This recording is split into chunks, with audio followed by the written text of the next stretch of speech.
Yeah, it's not a bunch of guys So out there there was a buying few the on the book. book I had to tone them down. I'm like, that's really horror. Oh, yeah. You should, I know. make sure kids can read it.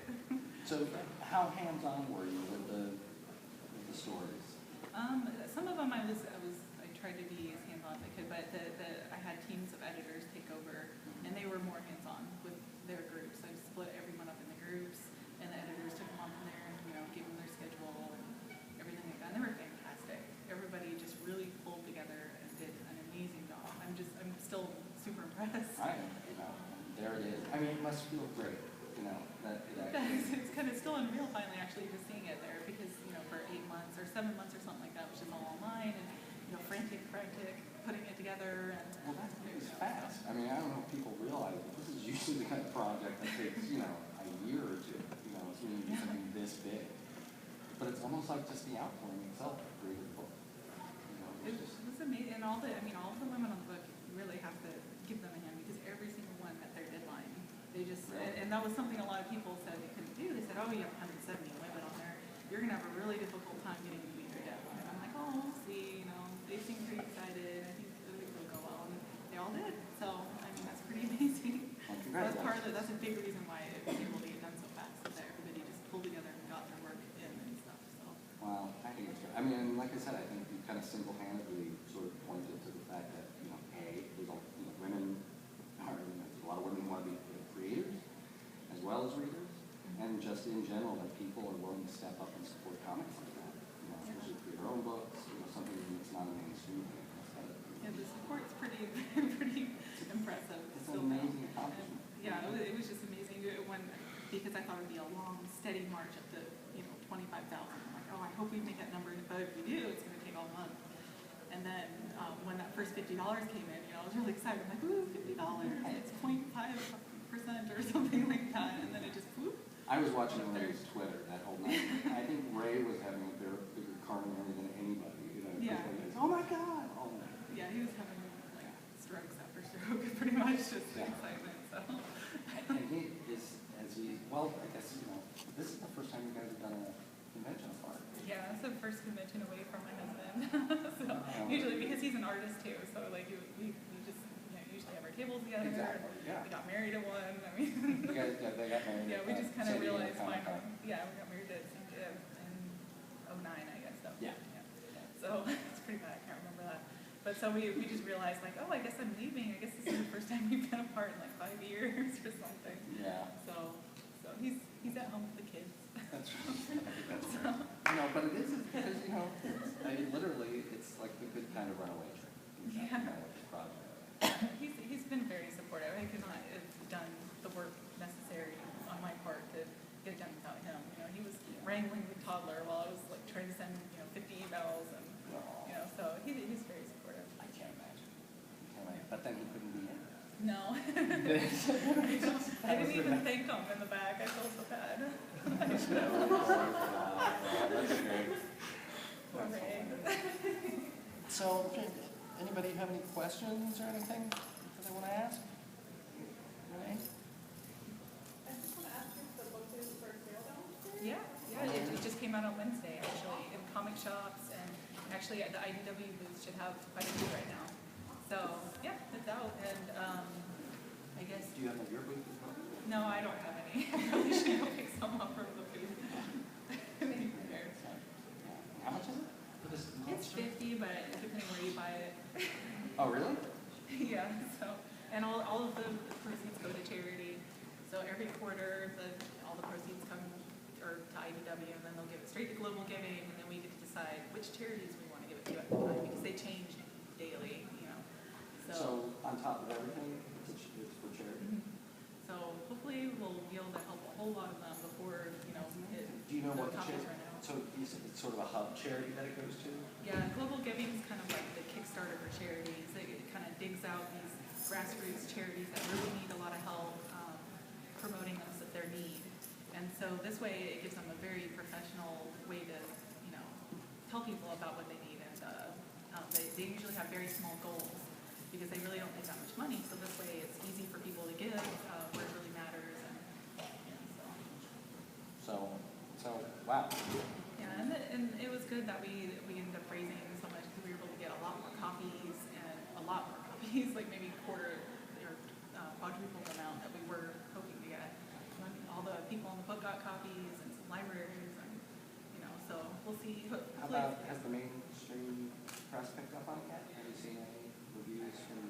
USA Today? Not, Not yet? well, I Almost guess about a week. Publishers Weekly or, I was gonna ask about that. yeah. Was it? I was actually gonna ask about that, given the current climate with women's issues going on. I was wondering if actually Here we go. anything was crisscrossing, you know, with the release, as far as if people were asking you about, you know, anything to do with the current Not climate. yet, nothing yet, but it's not in The book itself bookstores. is political, though. I mean, Mhm. is it?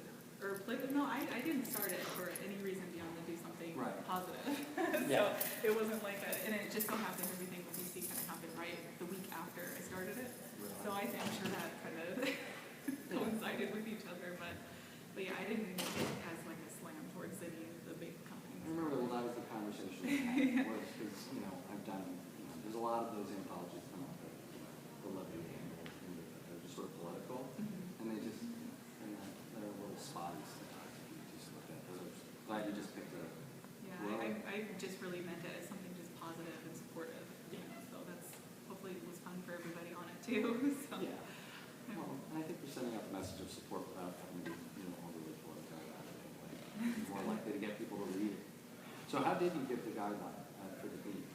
I had some forums at the time, and everybody just kind of threw in what they thought would be a good theme, and then we picked the top voted, and one of them was hero or heroic, and then the editors and I just kind of sat around and talked about it and picked heroic. We felt it was could be translated into almost anything.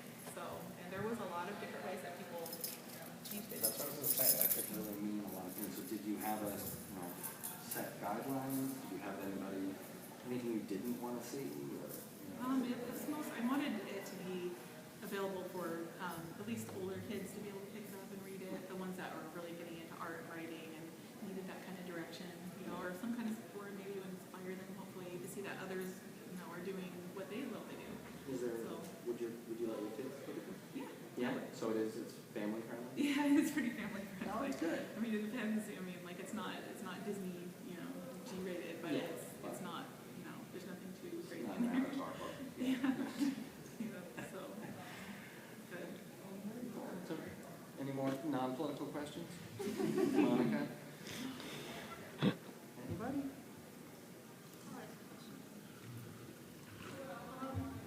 Do you think there's any difference in the way that a female artist approaches her craft than a male artist? You mean art-wise or? Art-wise, perspective-wise? Because, you know, we argue, hey, well, you know, it's just women doing the artwork, but what is it that women should be encouraged to give? What do you think they bring to comics that perhaps not? Generally speaking, because I mean everybody's different. There's no real saying like women do this and men do this. You know, it's just women. I think Fiona Staples actually said it best is that they notice the smaller things a little bit more. You know, yeah. I was going to say attention to detail. Can Yeah. you explain just how you organize this? You know, teams and this sounds kind of like you have to pull that off in 30 years. So, Yeah, I was like organizational skills. Yeah, they're really good and just really good with noticing the small things as far as like relationships, and small things that matter there, and facial expressions and art and mood, atmosphere, that type of thing. I think women really excel at as far as that. You know, men on the other hand, I notice a lot more tendency towards like technical know-how. Like they can draw perfect anatomy, and they can draw perfect, you know, panels, and you know, it's a lot more realistic usually. And so that's the difference I've noticed anyway. So women usually like the more emotional type artwork and stories. And less of the all butt covers Yeah. that seem to come out all the Yeah, time. yeah. I do like that. Like slightly less exploitive characters, you know, and more attention to that. But you know, actually, you mentioned perfect. Actually, that was one of the reasons I loved working with Fiona. And I don't know if it's, you know, if it's a male female thing, but I would always have that facial expressions. You know, I wind up writing a lot of extra captions because a lot of times I go, you can't even tell if they're talking sometimes. You know, it's just the face. And then that's what I did Fiona. I would take the captions out because she could actually get across the actual emotion of the scene without me having to say a word.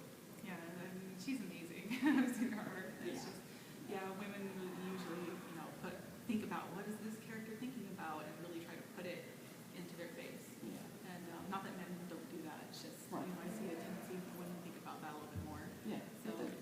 very subtle differences, you know, for the most part. But I mean, you've got to like, you know, I mean, I have to tell you, I think Batgirl's better in the hands of Gail Simone, you know, right now than it had been for a while.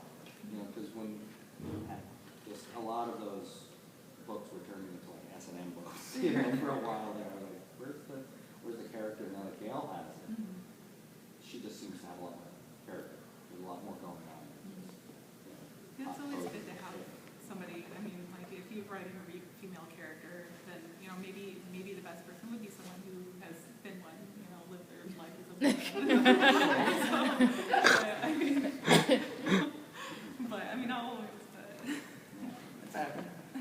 So now, is this going to wind up just taking over your life, or are you going to ever be able to, you know, because I remember, you know, before this, we were actually talking about creating our own stuff. yeah. I'm trying to get back into, you know, but so far it's just, it's very time-consuming project. But I mean, it's worthwhile.